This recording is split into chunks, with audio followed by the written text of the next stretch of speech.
नमस्ते, आप सभी को मेरा YouTube चैनल में स्वागत है। आज इस वीडियो में मैं आप लोगों को हिंदू धर्म में काल को कैसे विभाजित किया गया है और चतुर्युग का विभाजन कैसे किया गया है, ये बताने जा रहा हूँ। सबसे पहले शुरू करते हैं काल की विभाजन से। तो पृथ्वी आदि कार्यवर्ग का जो सूक्ष्मतम अंश है, जिसका और विभाग नहीं हो सकता तथा जो कार्य रूप को प्राप्त नहीं हुआ है, जैसे कि हम सभी लोगों को मालूम है, उसे परमाणु कहते हैं। और दो परमाणु के मिलने से एक अणु बनता है और तीन अणुओं के मिलने से एक त्रिश्रेणु बनता है। ये त्रिश्रेणु नंगी आंख से दिखाई भी देता है, पर सूर्य के किरणों से जब प्रकाश के झरोखे में ये दिखता है तो इसे नंगी आंखों से भी देखा जा सकता है। ऐसी तीन त्रिश्रेणुओं को पार करने में सूर्य की किरणों को जितना समय लगता है, उसे त्रुटि कहते हैं। तो त्रुटि और त्रुटि का 100 गुना काल वेद वेद कहलाता है। और तीन वेद का एक लब होता है। तीन लबों के एक निमेष होता है। निमेष उतना लंबा क्षण होता है जितने में कि हम अपनी पलक झपकते हैं। और तीन निमेष को एक क्षण कहते हैं। 5 क्षण की एक काष्ठ होती है और 15 काष्ठ का एक लघु। 15 लघु मिलके एक नाड़िका बनता है और दो नाड़िका का एक मुहूर्त होता है। दिन के घटने बढ़ने के साथ 6 या 7 नाड़िका का एक प्रहर होता है। जैसे कि जब दिन लंबा होता है, रात छोटी होती है, इस भेद से ये 6 और 7 नाड़िका मिलके एक प्रहर होता है। ये याम भी कहलाता है, जो मनुष्य के दिन या रात का चौथा भाग होता है। 4-4 प्रहर के मनुष्य के दिन और रात है और 15 दिन रात का एक पक्ष होता है, जो शुक्ल और कृष्ण भेद से दो प्रकार का माना गया है। इन दोनों पक्षों को मिला के एक मास होता है, और जो पितरों का एक दिन रात है। 2 मास का एक ऋतु और 6 मास का एक अयन होता है। अयन दक्षिणायन और उत्तरायण भेद से दो प्रकार का होता है। ये दोनों अयन मिलकर देवताओं के एक दिन रात होते हैं तथा मनुष्य लोक में ये वर्ष या 12 मास है। मनुष्य की परम आयु 120 वर्ष की बताई गई है।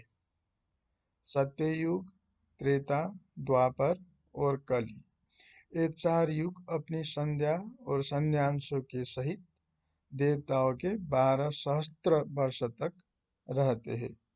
इन चारों युगों में क्रमशः 4, 3, 2 और 1 सहस्त्र वर्ष होते हैं। उससे दुगुने संध्या और संध्यांशों में होते हैं। सत्ययुग में 4000 दिव्य वर्ष युग के और 800 संध्या और संध्यांश के, इस प्रकार 4800 वर्ष होते हैं।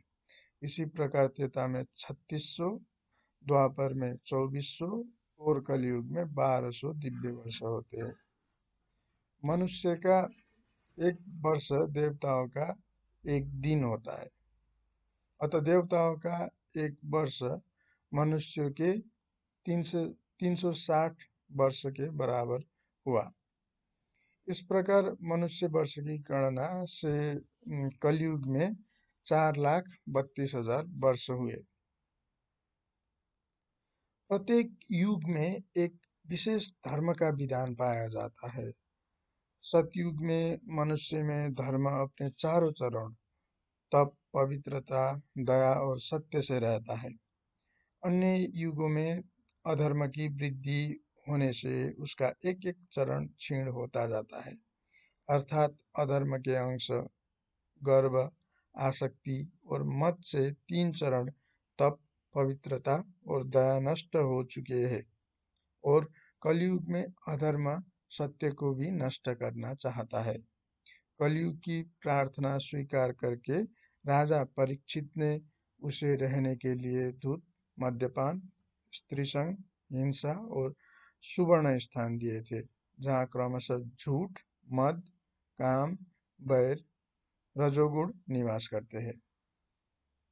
ब्रह्मा जी का मृत्युलोक के एक सहस्त्र चतुर्युगी का एक दिन होता है और इतनी ही बड़ी एक रात्रि होती है। उस रात्रि का अंत होने पर इस लोक काल कल्प आरंभ होता है, जिसका क्रम जब तक ब्रह्मा जी का दिन होता है तब तक चलता रहता है। उस कल्प में 14 मनु हो जाते हैं। प्रत्येक मनु 71 चतुर्युगी से कुछ अधिक काल तक अपना अधिकार भोगता है। ब्रह्मा जी के प्रतिदिन की सृष्टि में तीनों लोकों की रचना होती है।